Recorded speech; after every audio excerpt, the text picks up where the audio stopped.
insider secrets to developing your killer value proposition. I want to give you several fundamentals around developing your value proposition.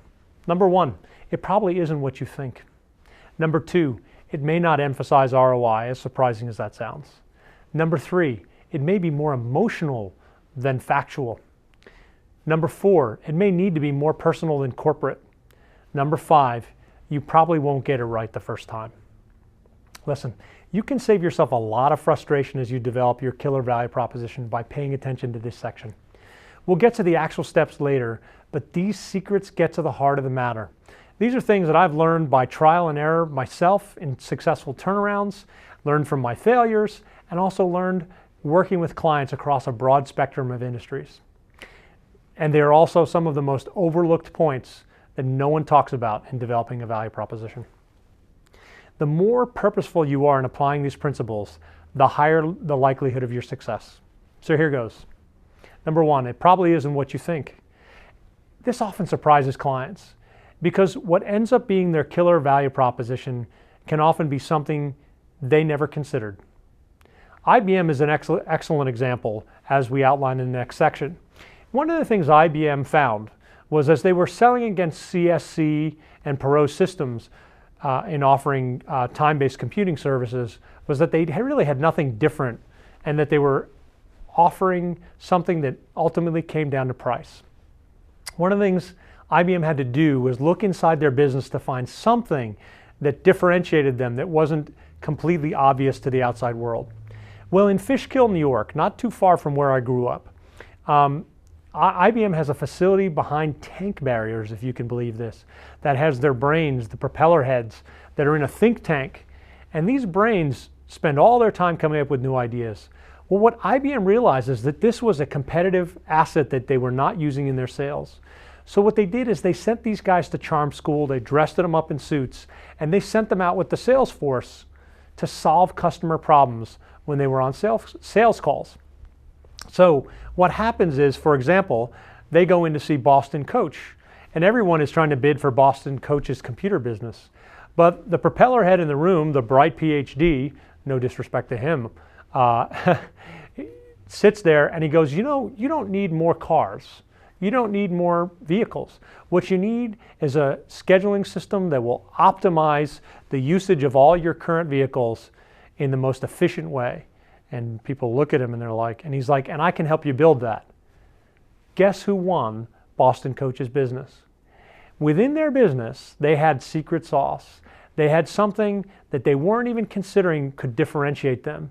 But when they brought that out behind what we call the Chinese wall, when they brought that out and they made it obvious to people before they signed the deal, before they had to sign a contract, it helped build their trust, and they said, that's exactly what I want. This actually emphasizes another issue, that a lot of times companies expect their sales force to convince someone what it's like to be a customer before ever getting a taste of any of that. That's very difficult to do. It's one of the reasons why if you go to the local food court at your mall, there's usually someplace sampling food. Or if you go to your gym, if you go to a high-end gym, where they're giving away little samples of, protein shakes and things like that. Because once you get a taste of something that's really great, you're probably going to try it again. So important to think about here in this section, where it's probably something you don't know about or don't think about, is how do I discover the things in my business that customers love and that keeps them coming back, that my sales force doesn't talk about and that our marketing doesn't talk about and that we don't emphasize? Just a tip on this. If you'd like some help with this, send us an email, contact us via the website, or contact me directly, and we'll send you a secret sauce scorecard that will give you 31 different ways of differentiating your business by just looking within the company and seeing the hidden assets that you have. Second, it may not emphasize ROI. If you think about it, how many products or services do you buy simply because, or expressly because, they deliver some return on investment?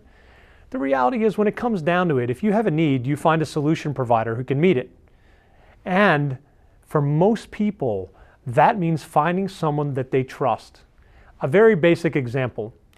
We've been looking for a new dry cleaner. We've gone to a really high-end cleaner in our area that charges lots of money and they don't do a good job, but they're very, very, very friendly with my wife. So my wife's very hesitant, has given them a lot of chances, but they've wrecked shirts, they've done other things, and we finally said we need to change.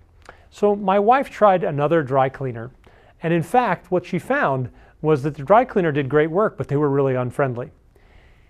You know, when you trust, when you act in a way that someone feels that you are trustworthy, it does a lot to grease the skids of commerce. Trust is the oil of commerce, as someone else said. This is really, really key. How you communicate your trustworthiness is part of the art of understanding your customers and then creating language that makes them respond. Next, your value proposition may be much more emotional than you think. An unfortunate additive to today's buying decisions has been fear. There are others as well. The need for security, safety, you can add to the list. In reality, far more of the buying cycle and buying decisions than ever have become emotional.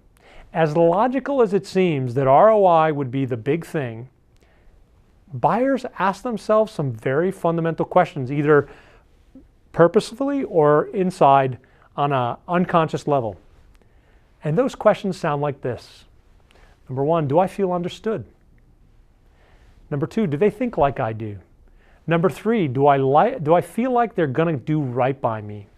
How you're able to answer those questions and the manner and language with which you communicate it to your prospective customers will determine whether or not they buy from you. Now let me share another example with you. Several years ago, I was working with a client and they were lamenting the fact that they couldn't find ideal customers. They said, gosh, I wish we could find customers just like this one or just like that one that thought like we did, acted like we did, believed what we believed, appreciated what we appreciate, and then we could do business with them. Now, especially if you're selling something intangible or invisible or complex, these are really important things. It's one of the primary reasons why giant drug companies, when they partner with biotechs, have all sorts of problems and actually have a team to manage the interactions between the two. Because the culture of one, the small, nimble startup trying to propel a drug out the door, and the large, potentially sclerotic, but certainly structured, process-oriented, paperwork and documentation-oriented pharmaceutical company, we're talking two totally different languages, two totally different lifestyles. Back to my customer example.